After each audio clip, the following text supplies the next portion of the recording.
wanaagsan idil ahaantiin baddaawadayaal meel kastoo aad naga daawanaysaan waxaad ku soo dhawaataan wararkii telefishanka qaranka Jamhuuriyadda Soomaaliland warkana waxa idin soo jeedin doona anigoo Jamaal Ahmed Naasira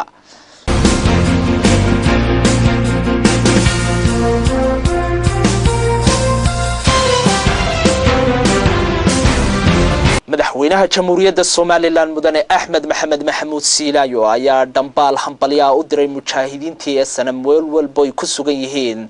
munaasabada aas-aaska ururkii SNM awgeed madaxweynaha Jamhuuriyadda Soomaaliland mudane Axmed Maxamed Siilayo isagoo ku hadlaya afka shacbiga Soomaaliland iyo kan qaranka Jamhuuriyadda Soomaaliland waxa uu dhambaal hambalyo u diray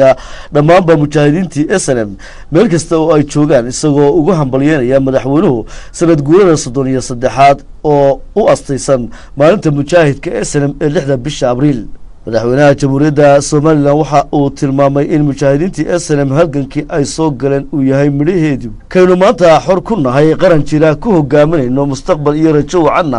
aynu ku higsanayno allana kaga dhowrayno in higsigaasi ka gaarno guul la taaban karo waxay taasi ku timid buu yiri madaxweynuhu oo ku yiri dhambaalkaasi in muwaadiniin fara badan oo reer Soomaaliland ay naftooda iyo xoogoodii iyo hantidoodiiba ay ku bixiyaan inay ku badbaadiyaan inta badan shacabkooda reer Soomaaliland oo ay ku noolaadaan nolol xor iyo xalaal waxa xusiya buu yiri xusuus mudan taariikhdana ku dhignaan doona inta qarankani jiro halgankaasi ummadani ay soo gashay madaxweynaha Jamhuuriyadda Soomaaliland mudane Axmed Maxamed Siilayo waxa uu intaasi ku daray in xukuumad ahaan sidii aan horeba u sheegay buu yiri madaxweynuhu diyaar aan u nahay wax la qabashadooda iyo taageerada mujaahidiinta iyo agoomihii ay ka tageen mujaahidiintii dalkani u shiiday ugu dambeeyna waxa uu alle uga bariyay madaxweynuhu inuu naxariistii janno ka waraabiyo intii ku dhimatay halgankaasi inta naafada iyo inta kale ee noolna waxa aan eebe uga barayaa buu yiri madaxweynuhu inay ku noolaadaan cisi sharaf iyo maamuus وصحافيتكاسنا waxaa ku saxeeraa afayeenka madaxtooyada Soomaaliland Axmed Saleeman Dhuxul wasiirka wasaaradda madaxtooyada Jamhuuriyadda Soomaaliland oo weheliyo taliyaha ciidanka booliska Jamhuuriyadda Soomaaliland ayaa kormeer ku tagay wadada kala baydh iyo tagwa jaale oo ay ka socoto hawsha dibudhiska wadadaasi warkaasi waxaa noo soo diray wariyahayaga halkaasi nooga soo warama wariye Nimcaan Deeg Ibraahim wasiirka wasaaradda madaxtooyada Jamhuuriyadda Soomaaliland mudane Xirsi Cali Xaaji Xasan oo weheliyo taliyaha ciidamada booliska Jamhuuriyadda Soomaaliland sareeyo guuto Cabdullaahi Fadal Iimaan iyo maamulka heer gobol iyo maamulka dawladda hoose degmada Gabiley horkacyo maayarka magaalada Gabiley Shaciib Maxamed Muuse iyo xogayaha fulinta dawladda hoose degmada Gabiley ayaa maanta soo indheeyay wadada isku xidha magaalada Wajaale iyo Kala Baydh roobka haatan ay dib u bilaabmeen taasoo wasiirka iyo taliyaha ciidamadu Soomaaliland ba uga digeen gaadiidka kala duwan ee xamuulka qaadiye kuwa kaleba inay ka taxadiraan isla markaasina ilaaliyaan shuruucda inta la dhisayo wadooyinkaasi wasiirka wasaaradda madaxtooyada Soomaaliland mudane Xirsi Cali Xaaji Xasan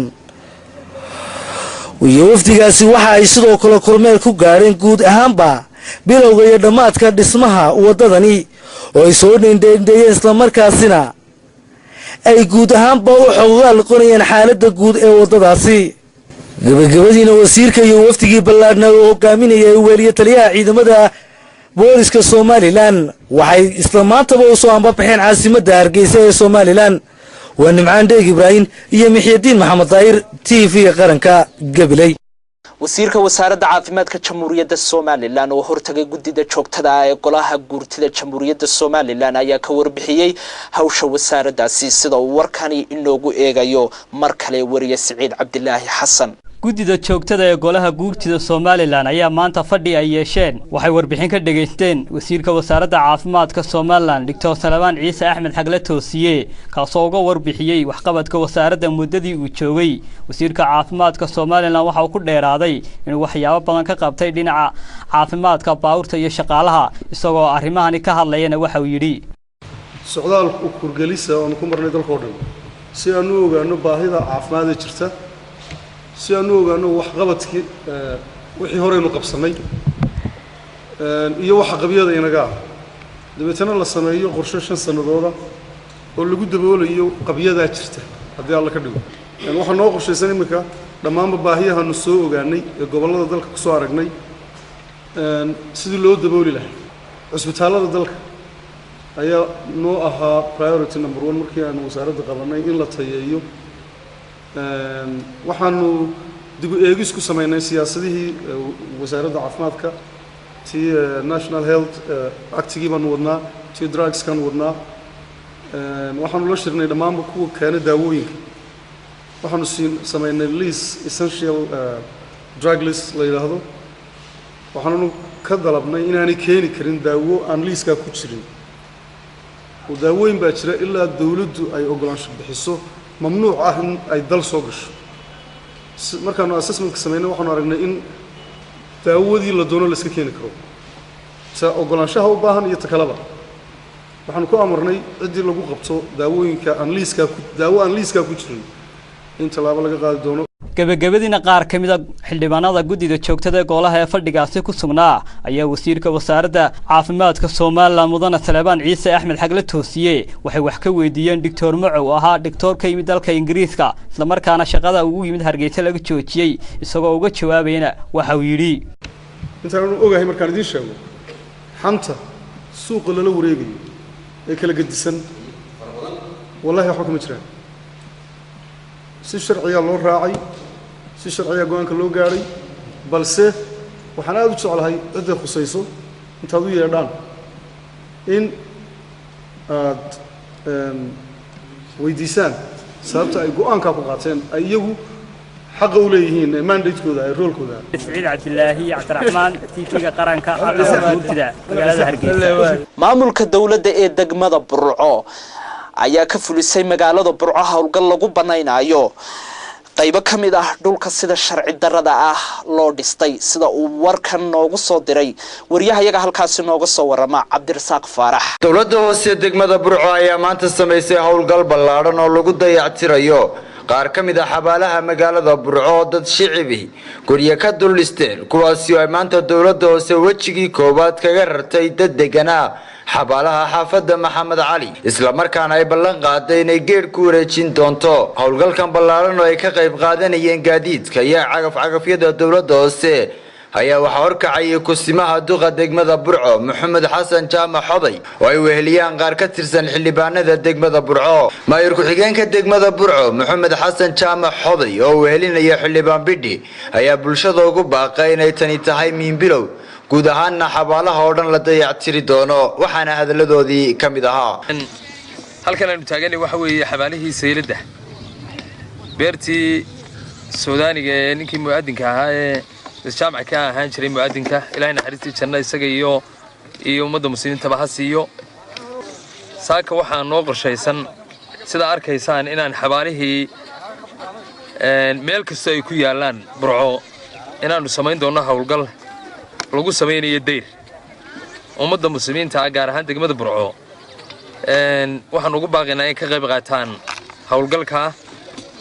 nin walba aabihii iyo walaalkii iyo hooyadii baa ku jirta ninama jecla xabaashii hooyadii in la dul dago dadka caadaystay inay dhulka ka doonaan xabaalaha waxaan u sheegaynaa hawlgalkii saa ku bilaabmay ninkii loogu yimaado isagoo xabaal dul degana ciqaab adag buu mudan doonaa cagaftina waa la gelinayaa saadaraaddeed halkan waxaan uga faa'iideysanaynaa ummadda muslimiinta inay ka qayb qaato geedarka iyo dayactirka xabaalaha maadaama aynu dad muslimiin nahay runtii waxaan u mahadnaqaynaa guddida xaafadda Maxamed Cali iyo dadweynaha xaafaddan degan oo nagala shaqeeyay inay nala baneeyaan xabaalaha waxaan u sheegaynaa xaafad kasta oo magaalada Burco ku taala intaanu xukunno ee mas'uuliyaddu laga saarantay ee laga weydiinaya wax inay sabaabulaan waxa dhacda in dad dhintay habeenkii la aaso waxaan idiin sheegaynaa in qofka inaanu samayn doono insha Allah in qof kastoo dhinto oo marka geeridu ku timaado inuu ku soo wargeliyo dawladda hoose ee Burco xubno iyaguna kamid ah guddida xaafadda Maxamed Cali ayaa si kaliya laaba u soo dhaweeyay hawlgalkan ballaaran ee dawladda hoose ku ilaalinayso xuduudka iyo xayndaabka xabaalaha Burco markii koobaad ma hadda labaadna waxaan u naqaynaa maamulka dawladda hoose ee hawshaas ka xilis ka saaray xabaalahaas oo ah dadkii ehelka iyaga ahaa dhexdeedana ku dulmanaa dadna ay iska dhex degeen oo ay guriga ka dhigteen kuwa ay idin muuqda yihiin aad iyo aad baanu saaka arrintaa ugu hambalyeynaa dawladda hoose ee degmada Burco waxaan leeyahay dadweynuhu abaalaha gacan ha siiyo dawladda hoose iyo dadka ka shaqaynayaba gacan ha siiyo haddii ilaahay ka dhigo sidaasaanu maxay hayday wixii hantii ahee meesha laga soo qaado marka la qiimeeyo shacabka haddaanu nahay dawlad haddaanu nahay saxaafadda la yidhaha maxamed cali wixii nagu soo qadoodo waa qaadanaynaa geerarka loogu sameynaya xabaalahan waa cabsaaq faarax cabdilaahi TV-ga qaranka Somaliland wararka gobolada naga soo gaaraya waxaa kamid ah xaflad sare loo soo agaasimay lagu calay masaariya caaqil ay doorteen jilib kamid ah beesha degmada Huluul Laastoomar iyo Fadhigaab ayaa lagu qabtay magaalada Ilibaax ee hoos tagta degmada Gar Adag munaasabada xafladan calay masaarkeeda ayaa waxaa ka qayb galay cuqaal waayeel waxgarad siyaasi maamulka degmada Gar Adag baanada golaha deegaanka ee degmada Gar Adag maamulka degmada Huluul iyo dhamaantood madaxdii ka qayb gashay xafladaas ay ka soo jeediyeen khudbad dhinacyo badan taabanaysa oo iskugu jirta duco iyo waan isagoo hadalka nuxurkuna iskugu ururayo duco iyo waano iyo taariikh nololeedkii uu ku bulshada dhexdeeda ku lahaa caaqilka intii aan la dooran caaqilkana ilaahay uga baryay inuu xilkan u fududeeyo noqdo kii dalkiisa iyo dadkiisaba anfaca dhammaan madaxdii halka ka hadashay ayaa carabaabay taariikh nololeedka caaqilka maanta la doortay inuu ahaa shakhsi ka soo shaqeeyay Somaliland iyo Soomaaliya isla markaana yahay shakhsi magac iyo maamuus ku leh bulshada dhexdeeda sidoo kalena madaxda iskugu timi caleemasaarkan ayaa ambalyo iyo bogaadin u diray golihii deegaanka ee habeennimadii xalay ayagu aqoonsaday jiritaanka iyo qarannimada Somaliland أنا دقمنا قرادك وكاتر سقوبل سناد وعن أولا أمرنا يا أمام الكادة يا حدبان هذا دقيد هذا الديابة كورا يا غاشين أيام سلام في عروكل يا الله أولا أمرنا يا ونسونا وين يا دقمنا هلول يا هذا أمام الكادة يا الديابة كورا يا غاشين sida ku daawateen TV-yada ama aynu warbaahinaba ka dhageysanay in la sameeyay ama magaalo la yiraahdo Sheffield oo ka tirsan wadanka Ingiriiska oo aynu markii horeba dadkii noo deganaan saaxiibna ahayn golaheedii baarlamaanka ama deegaankeedu wuxuu ictiraaf siiyay xaalado jamhuuriyadda Somaliland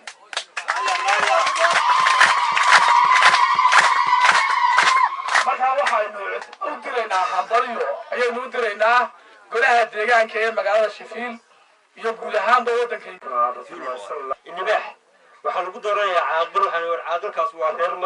reerkii markii la soo sheegay waxa la yiraahdaa leeyin maxamuud axmed markii lagu yiri ninka saaxiibka oo runtii doorbasho waxaan salaamayaa ergooyinka ka soo qayb galay iyo kuwa soo qaban qaabiya xafladda waxaan salaamayaa إلهي بقى مهدم ما انتظر سنة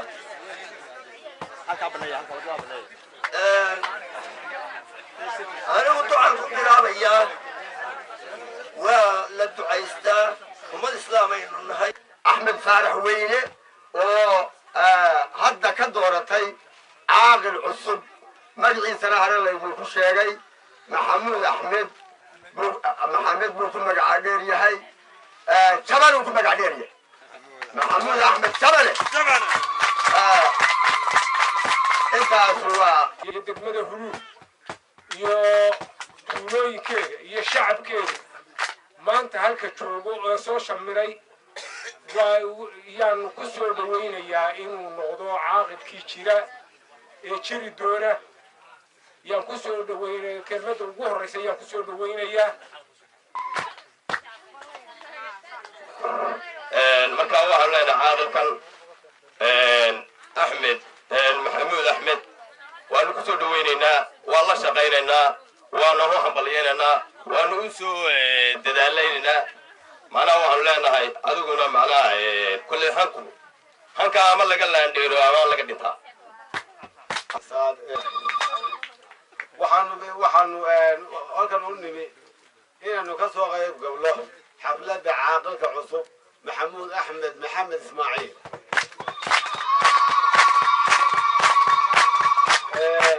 runtii waxaanu leenahay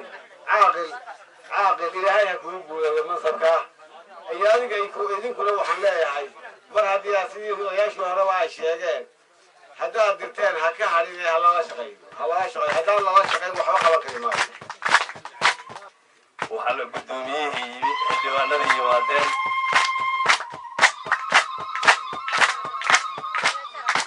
aad iyo aad baan u salaamayaa rag kale oo ku ballan qaaday xafladda inay yimaadaan caaqilkan maanta lagu caleema saaray magaalada Ilibaax ayaa lagu magacaabaa Maxamuud Axmed Maxamed Gunti iyo gabagabadiina waxaa xafladda soo afmeeray caaqilka oo isagu ballan qaaday inuu noqon doono kii dadkiisa iyo dalkiisaba anfaca isla markaana isu soo ururiyo cidii uu dooratay isla markaana ilaalin doona jaarka iyo deegaanada ku xiranba waa Madar Seyre TV-ga qaranka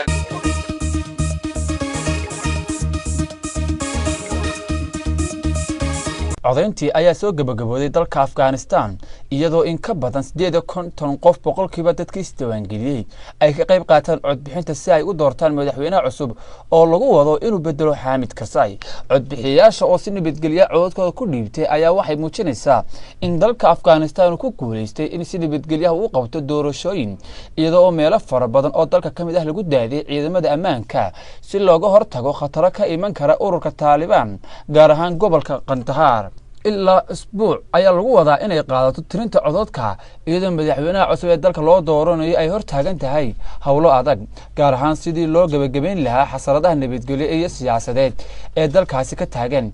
taasoo cabsi weyn laga qabo kadib ka bixitaanka ciidamada Mareykanka ee dalkaasi sidoo kale hogaamiyaha bedelaya madaxweynaha iminka ee Xaamid Karzai waxa lagu wadaa inuu wada hadal la yeesho xukuumadda Washington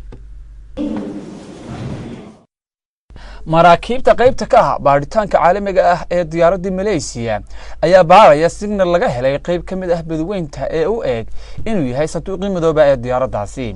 markab Australia laga leeyahay oo qayb ka ah hawlaha baaritaanka ayaa helay signal badda gudaheeda xilli uu ku guda jiray baaritaanka dawladda Australia ayaa sheegtay inay baariso signalkani wuxuu yahay iyadoo loo maleeyay inuu yahay mid ka yimid goobta ay diyaaraddu burburkeedu yaallo